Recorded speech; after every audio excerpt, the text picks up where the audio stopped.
ಸ್ನೇಹಿತರೆ ನಮಸ್ಕಾರ. ಮಡೆನೂರು ಮನು ಮಡೆನೂರು ಮನು ವಿರುದ್ಧ ಈಗ ಕೇಳಿ ಬಂದಿರುವಂತಹ ಒಂದು ಆರೋಪ ಏನಿದೆ, ಗಂಭೀರವಾದಂಥ ಆರೋಪ ಏನಿದೆ, ಇದು ಈಗ ನಾನಾ ಆಯಾಮಗಳನ್ನು ಪಡೆದುಕೊಳ್ತಾ ಇದೆ. ಈ ನಟಿಗೆ ಲೈಂಗಿಕ ಕಿರುಕುಳವನ್ನು ನೀಡಿ ಆಕೆಯನ್ನು ತನ್ನ ದೈಹಿಕ ಸುಖಕ್ಕೋಸ್ಕರ ಬಳಕೆಯನ್ನು ಮಾಡಿಕೊಂಡು, ನಿರಂತರವಾಗಿ ಬಳಕೆಯನ್ನು ಮಾಡಿಕೊಂಡು 2 ಸಲ ಮಗುವನ್ನು ಕೂಡ ತೆಗೆಸಿ, ನಂತರ ಮದುವೆ ಆಗೋದಾಗಿ ನಂಬಿಸಿ, ಹಾಗೆಯೇ ತಾಳಿಯನ್ನು ಕೂಡ ಕಟ್ಟಿ ನಾನು ನಿನ್ನನ್ನು ಜೀವನ ಪರ್ಯಂತ ಒಟ್ಟಿಗೆ ಇಟ್ಕೊಂಡು ನೋಡ್ಕೊಳ್ತೇನೆ, 2ನೇ ಹೆಂಡತಿಯಾಗಿ ನನ್ನನ್ನು ಸ್ವೀಕರಿಸ್ತೇನೆ ಅಂತ ಹೇಳ್ಬಿಟ್ಟೆಲ್ಲ ಭಾಷಣವನ್ನು ಮಾಡಿದಂತಹ ಈ ಮಡೆನೂರು ಮನು ಕೊನೆಗೆ ಕೈಕೊಟ್ಟಂತಹ ವಿಚಾರದಲ್ಲಿ ಈಗ ಪ್ರಕರಣವನ್ನು ಎದುರಿಸ್ತಾ ಇದ್ದಾನೆ. ಪೊಲೀಸ್ ಕಸ್ಟಡಿಯಲ್ಲಿ ಪೊಲೀಸರ ಡ್ರಿಲ್ಲನ್ನು ಕೂಡ ಎದುರಿಸುವಂಥ ಪರಿಸ್ಥಿತಿ ನಿರ್ಮಾಣ ಆಗಿದೆ. ಎಲ್ಲವೂ ಕೂಡ ಅಂದುಕೊಂಡಂತೆ ಆಗಿದ್ದಿದ್ರೆ ಈಗ ಥಿಯೇಟರ್ ವಿಸಿಟನ್ನು ಮಾಡಿಕೊಂಡು ತನ್ನ ಸಿನಿಮಾ ರಿಲೀಸ್ ಆದಂಥ ಖುಷಿಯಲ್ಲಿ ಮನುತೆಯಲ್ಲಿ ಆಡಬೇಕಾಗಿತ್ತು. ಆದರೆ ವಿಪರ್ಯಾಸ ಏನು ಅಂತ ಹೇಳಿದ್ರೆ, ಈಗ ಹಗಲು ರಾತ್ರಿ ಸೊಳ್ಳೆ ಹತ್ರ ಕಚ್ಚಿಸ್ಕೊಂಡು, ಪೊಲೀಸರ ಹತ್ರ ಹೊಡೆಸ್ಕೊಂಡು, ಬೈಸ್ಕೊಂಡು ಈ ವಿಚಾರಣೆಯನ್ನು ಎದುರಿಸುವಂತಹ ಒಂದು ದಯನೀಯ ಪರಿಸ್ಥಿತಿ ಈಗ ಮನುಗೆ ಎದುರಾಗಿದೆ.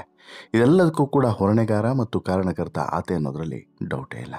ಈಗ ಕುಲದಲ್ಲಿ ಕೀಳಿ ಯಾವುದೋ ಸಿನಿಮಾದ ನಾಯಕ ನಟನಾಗಿ ಮಿಂಚ್ತಾ ಇರುವಂತಹ ಮನುಗೆ ಈ ರೀತಿಯಾದಂಥ ಒಂದು ಸಂಕಷ್ಟದ ದಿನಗಳು ಬರ್ತವೆ ಅಂತ ಹೇಳ್ಬಿಟ್ಟು ಕನಸು ಮನಸ್ಸಿನಲ್ಲೂ ಕೂಡ ಆತ ಆಲೋಚನೆ ಮಾಡಿರಲಿಕ್ಕಿಲ್ಲ. ತಾನೇ ಮಾಡಿದಂಥ ತಪ್ಪಿಗೆ ಈಗ ಮನು ಎದುರಿಸ್ತಿರುವಂತಹ ಒಂದು ಪರಿಸ್ಥಿತಿ ಹೇಗಿದೆ ಅಂತ ಹೇಳಿದ್ರೆ ಅದನ್ನು ವರ್ಣಿಸೋಕ್ಕೂ ಕೂಡ ಸಾಧ್ಯವಿಲ್ಲ. ಹಾಗಾದರೆ ಇಲ್ಲಿ ಮನು ಬಗ್ಗೆ ಆತನ ಪತ್ನಿ, ಅಂದರೆ ಈಗಾಗಲೇ ಧರ್ಮಪತ್ನಿ ಅಂತ ಹೇಳಿದ್ದಾಳೆ, ಒಂದು ಮಗನೂ ಕೂಡ ಇದೆ. ಆಕೆ ಹೇಳೋದೇನು ಅಂತೇಳಿ ಕೇಳಿದ್ರೆ, ನನ್ನ ಗಂಡ ಮನು 3 ವರ್ಷದಿಂದ ಕಷ್ಟಪಟ್ಟು ಈ ಸಿನಿಮಾ ಮಾಡಿದ್ದಾನೆ. ಈ ಸಿನಿಮಾಗಾಗಿ ಟಾರ್ಗೆಟ್ ಇಟ್ಕೊಂಡು ಹೀಗೆ ಮಾಡಿದ್ದಾರೆ. ಇಂದು ಈ ಸಿನಿಮಾ ರಿಲೀಸ್ ಆಗಿದೆ, ಆದರೆ ಇದನ್ನು ನೋಡೋದಕ್ಕೆ ಅವರೇ ಇಲ್ಲ ಅಂತ ಹೇಳಿ ಕಣ್ಣೀರನ್ನು ಇಟ್ಟಿದ್ದಾರೆ. ನನಗೂ ಈ ವಿಚಾರ ಕೇಳಿ ನೋಡಿ ತುಂಬ ನೋವಾಗ್ತಿದೆ. ನನ್ನ ಗಂಡ ಈ ಸಿನಿಮಾಗಾಗಿ ಎಷ್ಟೆಲ್ಲ ಕಷ್ಟಪಟ್ಟರು ಅನ್ನೋದು ನನಗೆ ಮಾತ್ರ ಗೊತ್ತು. ಈಗ ಅವರೇ ಇಲ್ಲ ಅನ್ನೋಂತಹ ಬೇಸರ ಸಹಜವಾಗಿ ಕಾಡ್ತಾ ಇದೆ. ಇದೆಲ್ಲ ಬೇಕಿತ್ತಾ ಅಂತಲೂ ಕೂಡ ಅನಿಸ್ತಾ ಇದೆ. ಒಂದು ವೇಳೆ ನನ್ನ ಗಂಡ ಹಾಗೇನಾದರೂ ಮಾಡಿದರೆ ಸಿನಿಮಾ ಬಿಡುಗಡೆಗೂ ಮುಂಚೆ ಅಥವಾ ರಿಲೀಸ್ ಆದಮೇಲೆ ಆರೋಪವನ್ನು ಮಾಡ್ಬೋದಾಗಿತ್ತಲ್ವಾ. ನಾಳೆ ಸಿನಿಮಾ ರಿಲೀಸ್ ಇದೆ ಅನ್ನುವಂಥ ಸಮಯದಲ್ಲೇ ಈ ರೀತಿ ಮಾಡಿತ್ತು ಒಂದು ರೀತಿಯಲ್ಲಿ ಷಡ್ಯಂತ್ರ ಅಲ್ಲದೆ ಇನ್ನೇನು ಅಂತಲೂ ಕೂಡ ಪ್ರಶ್ನೆಯನ್ನು ಮಾಡ್ತಾರೆ. ಅಲ್ಲದೆ ಇಲ್ಲಿ ದೂರಿನಲ್ಲಿ ನನ್ನ ಗಂಡ ಯಾವುದೇ ತಪ್ಪು ಮಾಡಿಲ್ಲ, ಇದನ್ನು ಸಾಕ್ಷಿ ಸಮೇತವಾಗಿ ಏನೇನು ಪ್ರೂವ್ ಮಾಡಬೇಕು ಮಾಡ್ತೀವಿ, ನಾನು ನನ್ನ ಗಂಡನನ್ನು ಎಲ್ಲೂ ಕೂಡ ಬಿಟ್ಟು ಕೊಡೋದಿಲ್ಲ, ನಾನು ಅವರ ಬೆಂಬಲಕ್ಕೆ ನಿಲ್ತೇನೆ ಅನ್ನುವಂಥ ಮಾತನ್ನು ಈ ಧರ್ಮಪತ್ನಿ ಹೇಳ್ತಾಳೆ. ನನ್ನ ಗಂಡನನ್ನು ನಾನು ಚೆನ್ನಾಗಿ ಅರ್ಥ ಮಾಡ್ಕೊಂಡಿದ್ದೇನೆ. ಬೇರೆಯವರು ಹೇಗೆ ಮಾಡ್ಕೊಂಡಿದ್ದಾರೋ ಅನ್ನೋದು ನನಗೆ ಗೊತ್ತಿಲ್ಲ, ನನಗೆ ಬೇಕಾಗಿನೂ ಕೂಡ ಇಲ್ಲ. ನನ್ನ ಗಂಡ ಮನು ಮೇಲೆ ಆಕೆ ಏನೆಲ್ಲ ಆರೋಪಗಳನ್ನು ಮಾಡಿದಾರೋ ಅದೆಲ್ಲದಕ್ಕೂ ಕೂಡ ಕೋರ್ಟ್ನಲ್ಲೇ ಸಾಕ್ಷಿ ಸಮೇತ ಮಾತನಾಡ್ತೇವೆ ಅಂತಲೂ ಕೂಡ ಹೇಳ್ತಾರೆ. ಅವರು ಜೈಲಿನಲ್ಲಿದ್ದಾರೆ, ಪೊಲೀಸ್ ಕಸ್ಟಡಿಯಲ್ಲಿದ್ದಾರೆ. ಆದರೆ ಪರದ ಮೇಲೆ ಅವರನ್ನು ನೋಡಿದಾಗ ಕಣ್ಣೀರು ಬಂತು. ವೈಯಕ್ತಿಕ ವಿಚಾರಗಳು ಏನೇ ಇರಲಿ, ಈ ಸಿನಿಮಾ ಚೆನ್ನಾಗಿ ಮೂಡಿಬಂದಿದೆ, ನನ್ನ ಗಂಡನನ್ನು ಎಲ್ಲಿವರೆಗೆ ಕೈ ಹಿಡಿದು ನಡೆಸಿದ್ದೀರಿ, ಇನ್ನು ಮುಂದೆಯೂ ಕೂಡ ಕೈ ಬಿಡಬೇಡಿ ಅಂತ ಹೇಳ್ಬಿಟ್ಟು ಮನವಿಯನ್ನು ಮಾಡ್ಕೊಳ್ತಾರೆ. ಇನ್ನು ಸಂತ್ರಸ್ತೆಯ ವಿಚಾರವಾಗಿಯೂ ಕೂಡ ಇಲ್ಲಿ ಸಾಕಷ್ಟು ವಿಚಾರಗಳು ಚರ್ಚೆ ನಡೀತಿದ್ದಾವೆ.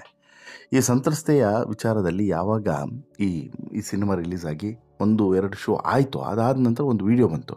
ಆ ವಿಡಿಯೋ ಬಗ್ಗೆನೂ ಕೂಡ ಸಾಕಷ್ಟು ಜನರಿಗೆ ಅನುಮಾನ ಮೂಡಿತ್ತು. ಅಂದರೆ ಸಡನ್ನಾಗಿ ಯೂಟರ್ನ್ ತೆಗೆದುಕೊಂಡ್ಲಾ ಅಂತ ಹೇಳಿ ಒಂದು ಪ್ರಶ್ನೆ ಮೂಡಿತ್ತು. ಇಲ್ಲಿ ಯೂಟರ್ನ್ ತೆಗೆದುಕೊಂಡಂಥ ವಿಡಿಯೋ ಸ್ಪಷ್ಟವಾಗಿ ಕಾಣಿಸ್ತಿದ್ರು, ಬಟ್ ಇದು ಪ್ರೆಸೆಂಟ್ ವಿಡಿಯೋ ಅಲ್ಲ ಅನ್ನೋಂಥ ಅನುಮಾನನೂ ಕೂಡ ಇತ್ತು.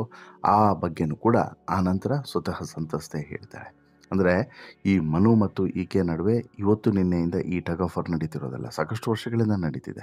ಈ ನಡುವೆ ಮೊನ್ನೆ ಏನಾಗುತ್ತೆ ಅಂತ ಹೇಳಿದ್ರೆ, ಯಾವಾಗ ಈ ಟಗ್ ಆಫ್ ವಾರ್ ಒಂದು ಹಂತಕ್ಕೆ ಹೆಚ್ಚಾಗುತ್ತೋ ಆಗ ಸಿನಿಮಾ ರಿಲೀಸ್ ಆಗೋದಕ್ಕಿಂತ ಮುಂಚೆ ಮಿಂಚುವನ್ನು ಕರ್ಕೊಂಡು ಹೋಗಿ ಕೆಂಗೇರಿಯ ಬಳಿ ಒಂದು ಕಡೆ ಕೂರಿಸ್ಕೊಂಡು ಎಲ್ಲರೂ ಈ ಸಿನಿಮಾ ತಂಡದವರು ಮತ್ತು ಇವರೆಲ್ಲ ಕೂರಿಸ್ಕೊಂಡು ಒಂದು ವಿಡಿಯೋವನ್ನು ಮಾಡ್ತಾರೆ. ಆ ವಿಡಿಯೋನೇ ಇದು ಅನ್ನೋದು ಗೊತ್ತಾಗ್ತಿದೆ. ಅಂದರೆ ನನಗೆ ಈ ಸಿನಿಮಾ ತಂಡದಿಂದ ಏನೂ ಸಮಸ್ಯೆ ಆಗಿಲ್ಲ, ಓವರಲ್ ಆಗಿ ಎಲ್ಲರೂ ಕೂಡ ಚೆನ್ನಾಗಿ ನೋಡ್ಕೊಂಡಿದ್ದಾರೆ, ಹಾಗೆ ಹೀಗೆ ಅಂತ ಹೇಳ್ಬಿಟ್ಟು ಏನೊಂದಷ್ಟು ಮಾಹಿತಿಗಳಿತ್ತು. ಅವೆಲ್ಲವೂ ಕೂಡ ಸುಮ್ಮನೆ ಮಾಡಿಸಿರುವಂತಹದ್ದು ಅನ್ನುವಂಥದ್ದು ಸ್ಪಷ್ಟವಾಗಿ ನಂತರ ಗೊತ್ತಾಯಿತು. ಆ ವಿಡಿಯೋನ್ನೇ ಕ್ರಿಯೇಟ್ ಮಾಡಿಸಿರುವಂಥದ್ದು ಅಂತೇಳಿ. ಇದಾದ ಬಳಿಕ ಯಾವಾಗ ಈ ವಿಡಿಯೋ ವೈರಲ್ ಆಯಿತು, ಇಮಿಡಿಯೇಟ್ಲಿ ಪೊಲೀಸರು ಆಕೆಯನ್ನು ಕರೆಸ್ತಾರೆ, ಸ್ಟೇಷನ್ಗೆ ಕರೆಸಿ ಆಗ ಎಲ್ಲ ವಿಚಾರವನ್ನು ಕೂಡ ಬಾಯ್ಬಿಡಿಸ್ತಾರೆ. ಅದನ್ನು ಕೂಡ ಆಕೆ ಹೊರಗಡೆ ಬಂದ ಬಳಿಕ ಹೇಳ್ತಾಳೆ, ನಾನು ಪೊಲೀಸರ ಎದುರುಗಡೆ ಎಲ್ಲವನ್ನು ಕೂಡ ಹೇಳಿದ್ದೀನಿ, ಯೂಟರ್ನ್ ತೆಗೆದುಕೊಳ್ಳುವಂಥ ಪ್ರಶ್ನೆಯೇ ಇಲ್ಲ, ಇದೆಲ್ಲವೂ ಕೂಡ ಷಡ್ಯಂತ್ರ. ಈ ವಿಡಿಯೋ ಕೂಡ ಮೊದಲೇ ಮಾಡಿಬಿಟ್ಟಂಥ ವಿಡಿಯೋ, ಅವರೇ ಕಳಿಸಿರುವಂಥ ವಿಡಿಯೋ, ನಾನು ಮಾಡಿರುವಂಥ ವಿಡಿಯೋ ಅಲ್ಲ. ಹೀಗಾಗಿ ಇಲ್ಲಿ ಅವರು ಏನೆಲ್ಲ ಮಾಡಬಹುದು ಎಲ್ಲವನ್ನು ಕೂಡ ಮಾಡಿದ್ದಾರೆ. ಬಲವಂತವಾಗಿ ನನ್ನಿಂದ ವಿಡಿಯೋನ ಮಾಡಿಸ್ಕೊಂಡಿದ್ದಾರೆ ಅನ್ನುವಂಥ ವಿಚಾರವನ್ನು ಕೂಡ ಹೇಳ್ತಾರೆ. ಇನ್ನು ಸಂತ್ರಸ್ತೆ ನೀಡಿದಂಥ ದೂರನ್ನು ಪೊಲೀಸರು ಗಂಭೀರವಾಗಿ ಪರಿಗಣಿಸಿದ್ದಾರೆ. ತನಿಖೆಯನ್ನು ಮಾಡ್ತಿದ್ದಾರೆ. ಈಗಾಗಲೇ ಸ್ಥಳ ಮಹಜರು ಮಾಡಿದ್ದಾರೆ, ಮಾಹಿತಿ ಸಂಗ್ರಹಣೆಯನ್ನು ಮಾಡ್ತಿದ್ದಾರೆ. ಹಾಗೆ ಸಂತ್ರಸ್ತ ಯುವತಿಯನ್ನು ಕರೆಸಿ ಹೇಳಿಕೆಯನ್ನು ಕೂಡ ಪಡೆದಿದ್ದಾರೆ. ಈ ವೇಳೆ ಮಡೇನೂರು ಮನು ವಿರುದ್ಧ ಆರೋಪ ಮಾಡಿರುವಂಥ ಯುವತಿ ಒಂದಷ್ಟು ವಿಚಾರಗಳನ್ನು ಕೂಡ ಹಂಚಿಕೊಳ್ತಾಳೆ. ಅಂದರೆ ಹೊರಗಡೆ ಬಂದ ಬಳಿಕ ಒಂದಷ್ಟು ವಿಚಾರಗಳನ್ನು ಕೂಡ ಹಂಚಿಕೊಳ್ತಾಳೆ. 2022ರಿಂದ 25 ಮಾರ್ಚ್ 31ನೇ ತಾರೀಕಿನವರೆಗೂ ನನ್ನ ಲೈಫ್ನಲ್ಲಿ ಏನೆಲ್ಲ ನಡೀತೋ ಅವೆಲ್ಲವನ್ನು ಕೂಡ ಪೊಲೀಸರ ಮುಂದೆ ಹೇಳಿದ್ದೀನಿ. ನಾನು ದೂರು ನೀಡೋದಕ್ಕೆ ಶನಿವಾರ ನಡೆದಂತಹ ಘಟನೆ ಏನಾಯಿತು ಅದನ್ನು ಕೂಡ ಹೇಳಿದ್ದೀನಿ. ಇನ್ನು ಆತ ಮಾಡಿರುವಂಥ ದೌರ್ಜನ್ಯ, ಖಾಸಗಿ ವಿಡಿಯೋ ಎಲ್ಲವನ್ನು ಕೂಡ ಒಂದೇ ಉದ್ದೇಶವನ್ನು ಇಟ್ಕೊಂಡು ಮಾಡಿದ್ದಾನೆ ಅಂತೇಳಿ ದೂರಿನಲ್ಲಿ ಉಲ್ಲೇಖವನ್ನು ಮಾಡಿದ್ದೀನಿ. ಇದರ ಜೊತೆಗೆ ಪ್ರಮುಖವಾಗಿ ಆತ ನನ್ನನ್ನು ಹೇಗೆಲ್ಲ ಬ್ಲ್ಯಾಕ್ ಮೇಲ್ ಮಾಡ್ದ ಅನ್ನೋದನ್ನು ಕೂಡ ಇಲ್ಲಿ ವಿವರಿಸಿದ್ದೀನಿ ಅನ್ನೋ ವಿಚಾರವನ್ನು ಕೂಡ ಹೇಳ್ತಾರೆ. ಇಲ್ಲಿ ಉದ್ದೇಶ ಏನು ಅಂತೇಳಿ ಗೊತ್ತಿಲ್ಲ. ಈಗಾಗಲೇ ಬ್ಲ್ಯಾಕ್ ಮೇಲ್ ಮಾಡಿ ವಿಡಿಯೋ ಆಡಿಯೋಗಳನ್ನು ತೆಗೆದುಕೊಂಡು ಬಿಟ್ಟಿದ್ದಾನೆ. ಉದ್ದೇಶಪೂರ್ವಕವಾಗಿ ನನ್ನ ಬಳಿ ಹೇಳಿಕೆಗಳನ್ನು ತೆಗೆದುಕೊಂಡಿದ್ದಾನೆ. ಅವನಿಗೆ ಮೊದಲೇ ಗೊತ್ತಿತ್ತು ಅನಿಸುತ್ತೆ ಮುಂದೆ ಇದೆಲ್ಲ ಆಗುತ್ತೆ ಅಂತೇಳಿ, ಅದಕ್ಕೆ ತೆಗೆದುಕೊಂಡಿದ್ದಾನೆ. ಆಗಲೇ ಅವನು ಬ್ಲ್ಯಾಕ್ ಮೇಲನ್ನು ಮಾಡಿ ತೆಗೆದುಕೊಂಡಿದ್ದ. ಈಗ ಎಲ್ಲೆಲ್ಲಿ ಬಿಡ್ತಾನೋ ಎನ್ನುವಂಥ ಭಯವು ಕೂಡ ಈಗ ಕಾಡ್ತಾ ಇದೆ.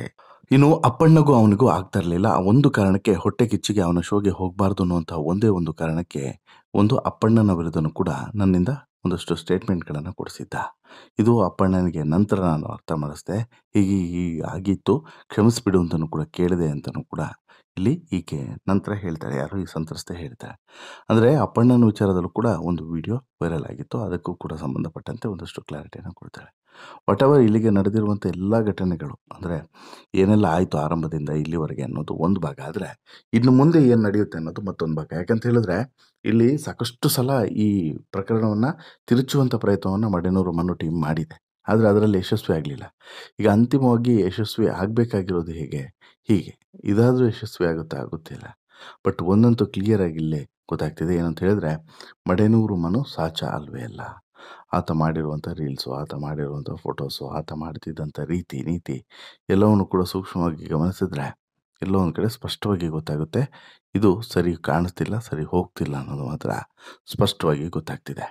ಬಟ್ ಇಲ್ಲಿ ಮಡೇನೂರು ಮನು ವಿರುದ್ಧ ಈಕೆ ಸಂತ್ರಸ್ತೆ ಮಾಡಿರುವಂಥ ಆರೋಪಗಳಲ್ಲಿ ಒಂದಷ್ಟು ಅನುಮಾನನೂ ಕೂಡ ಇದೆ. ಅನುಮಾನ ಇಲ್ಲ ಅಂತ ಏನಲ್ಲ. ಇಷ್ಟು ದಿನ ಸೈಲೆಂಟ್ ಆಗಿದ್ದಿದೆ ಯಾಕೆ, ಏನಾಗಿತ್ತು, ಯಾವ ರೀತಿಯಾದಂಥ ಮಾತುಕತೆ ನಡೆದಿತ್ತು, ಏನಂತ ಡೀಲ್ ಆಗಿತ್ತು, ಹೀಗೆ ಸಾಕಷ್ಟು ವಿಚಾರಗಳಿದ್ದಾವೆ. ಅದರಲ್ಲೇನು ಡೌಟ್ ಇಲ್ಲ.